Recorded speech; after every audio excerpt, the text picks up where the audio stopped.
trying to be fine, Mr. Mike. You're trying to be fine. What happened? That's what it is. Yes. For every day we see the day, we all strive to be better, and that's what I'm doing. All right, then Trying let's to be fine. talk about the 2024 budget: defense, human capital development, healthcare, education, and all of that. Are some of the priorities of the government in the 27.5 trillion naira budgets for 2024. Now we have PDP kicking against this, that this is a false statistic. Also, he said that the APC government has parted this. So how do you feel about this, and how far do you think this budget will go in revamping our economy? Well, first and foremost, let me start with the issue of budget padding. Do not forget that the issue of budget padding was brought upon this nation by the so-called PDP. Under the so-called PDP, we saw duplicity of events under different ministries. Under PDP, we had the highest level of haste in budget, but that's for another day. You see, PDP does not understand how to play the opposition, and it's unfortunate for them. They say that the budget is going to strangulate Nigerians. Spare us, spare we Nigerians. This budget allotted over 5% for education. I can tell you that's one of the best budgets so far in the last 1 decade. Because subsequent governments have always allotted about 2.5 to 3% to education. But this budget of hope, they call it budget of renewed hope, allotted 5.1% to education, about 1.2 to 5 trillion. Then also for health, the same thing. All right. I am not saying that we cannot have a better budget, but we must understand that as a nation, over the years, we have been placed on this saddle of having a budget deficit. Is this a doing of the president? No. But do not forget and do not be surprised that by the year 2025, we might start having what we call budget balanced, whereby we will no longer have budget deficit, because this man has been known to be a man who understands how to fetch water from a dry well. There is something we are having: fiscal reform. This is no joke. Yesterday in his presentation, he said federal government is all open for PPP to come in. If you go to Lekki, Epe, that express, that road was financed through PPP. That road is one of the best roads that we have in Lagos, and that road has been there since 2003, if I'm not mistaken. Do you understand? We might go back to the era of having our roads being towed, because the only way you can guarantee investors to get their money is by towing the roads.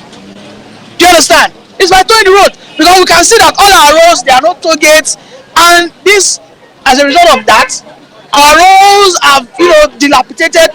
As a matter of fact, reducing productivity, everything that has to do with logistics has become a very mountainous task to do. So this man has clarity. I watched him yesterday and I was so proud that this is the man I voted for. I have listened to other presidential candidates who find it hardly difficult to read from script. This is a man who was reading from script, but it was as if he was speaking right from his mind. He is a good orator. He is a good man who understands how to pass his message.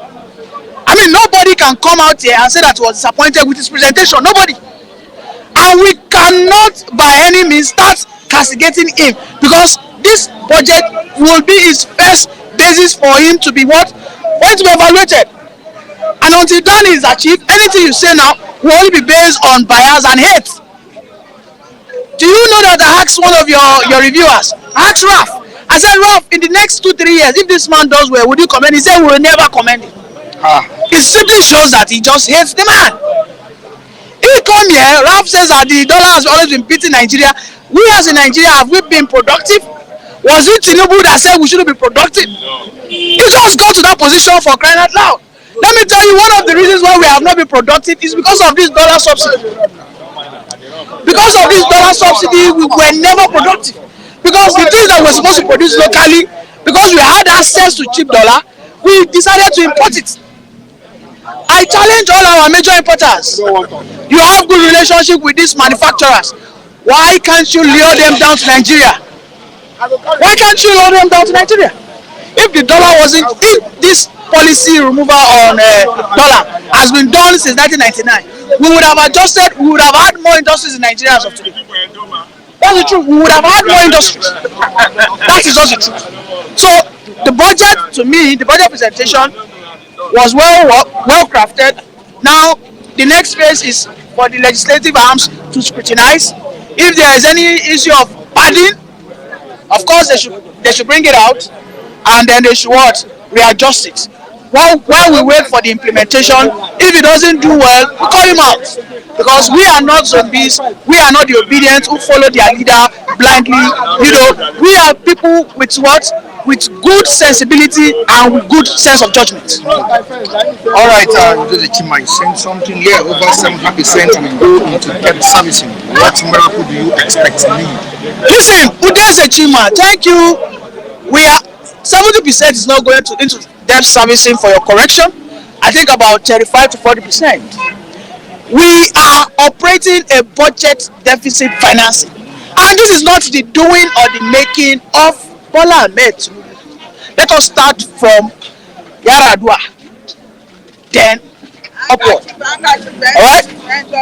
So for you to say that the debt servicing takes about 40% of our budget, the question is, shouldn't we pay our debt? Government is continuing. This budget, we are going to service it by about 7 trillion, whereby we are going to borrow over $3 billion from Afrexim Bank. We have a debt on ground, and we must service it. We must keep our credit score in check, so that we can always remain an economy whereby we can always source for funds. Let me tell you something. Obi was asked a simple question. They said, how do you intend to back the dollar? Obi was laying claims. You see, that guy sometimes his lips moves faster than his brain. That is, I'm talking about Peter Obi. They asked him, how do you intend to defend the dollar? That if you were the president, what he said, he will borrow money to what? To back the dollar, and the dollar wouldn't surpass 600. What is that? I mentioned something. I said cheap dollar did not support our productivity.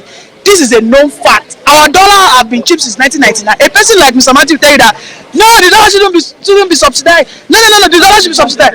Since 1999, dollar has always been subsidized, and yet our productivity never for one day increased.